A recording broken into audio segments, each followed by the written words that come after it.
السلام خیریت سے ہوں۔ ورحمۃ اللہ وبرکاتہ۔ میرا ایک سوال ہے، میں سمینہ رضا ہوں، کراچی سے بات کر رہی ہوں سمینہ کہ اکثر رضا، ایسا ہوتا ہے کہ ہم وضو کر رہے ہوتے ہیں اور آدھا وضو کیا ہوتا ہے تو گیس خارج ہو جاتی ہے، تو اس سے جو ہے وہ وضو ٹوٹ جاتا ہے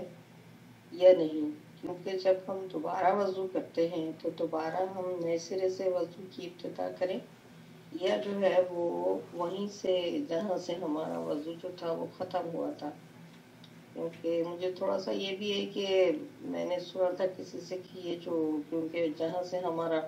تمام اعضاء ہمارے گیلے ہوتے ہیں اور کیونکہ وضو ہمارا پورا ہوا ہی نہیں ہوتا لہٰذا ٹوٹتا نہیں ہے اور ہم جو ہے اسی کنٹینیو رکھیں، تو ذرا اس بارے میں جو ہے وہ مجھے وضاحت فرما دیں۔ کئی دفعہ آپ سے یہ سوال کرنے کا وہ ہوتا ہے کہ بار بار جو ہے یہ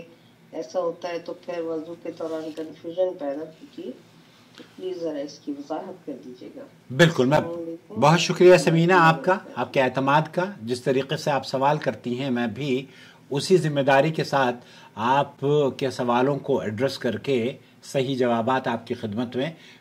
یوٹیوب پر اور فیس بک پر یا ہمارے سوشل میڈیا کے جتنے بھی پلیٹ فارمز ہیں وہاں پر نشر کرنے کی کوشش کرتا ہوں۔ واٹس ایپ پر اس لیے جواب نہیں دیتا کیونکہ میں محنت کرتا ہوں اور محنت کرنے کے بعد جب ویڈیوز اپلوڈ کرتی جاتی ہیں تو بڑے پیمانے پر گوگل آپ کو اطلاع دے دیتا ہے۔ امید ہے کہ آپ نے چینل سبسکرائب کیا ہوا ہوگا، آپ دیکھتی ہیں، بے حد نوازش آپ کی۔ دراصل سماحت الشیخ مفتی مملکت سعودی عرب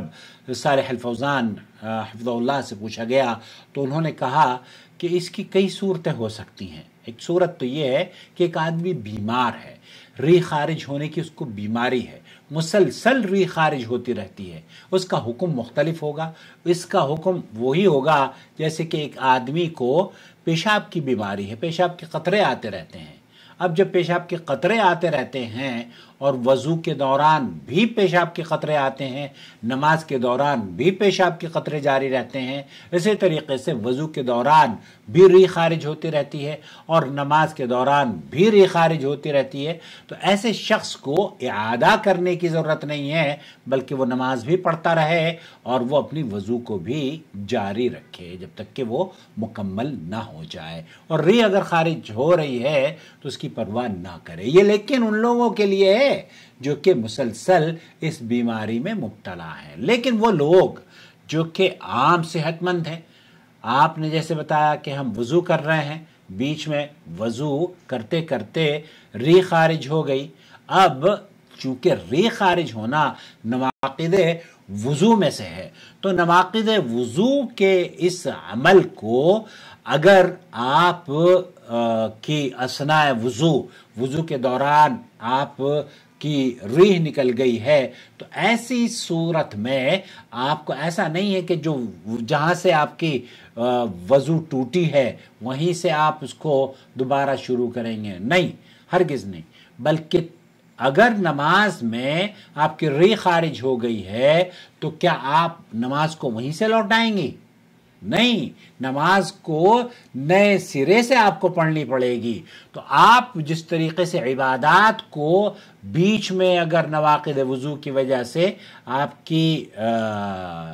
وضو رہ گئی تھی تو اس پوری وضو کا آپ کو اعادہ کرنا ہوگا۔ ایسا نہیں ہے کہ ہم پیر دھو رہے تھے تو ہماری ریح خارج ہو گئی تو اب ہم پیر ہی دھو لیں، نہیں، پیر دھو لیں یا پیر دھوتے ہوئے یا پیر دھونے کے بعد اگر ریح خارج ہوئی ہے تو نئے سرے سے وہ وضو جاتی رہی آپ کی، جو آپ کا پہلا عمل تھا وہ ضائع ہو گیا، اب آپ کو نئے سرے سے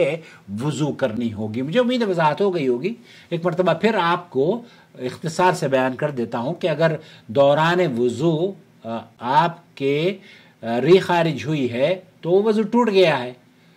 تو وہیں سے وضو نہیں کرنی بلکہ شروع سے وضو کرنی ہے تاکہ آپ کی وضو شروع سے لے کے اخیر تک نواقض الوضو کا جو عمل ہے اس سے پروٹیکشن میں رہے اور اس پر کوئی فرق نہ پڑے انشاءاللہ تعالی۔ امید ہے وضاحت ہو گئی ہوگی۔ اپنا خیال رکھیں اور اپنے کمنٹس میں ضرور ہمیں بتایا کریں کہ کہ یہ ویڈیو آپ کو کیسی لگی، اور اپنے حلقے میں بھی شیئر کریں تاکہ لوگوں کی اصلاح ہو سکے۔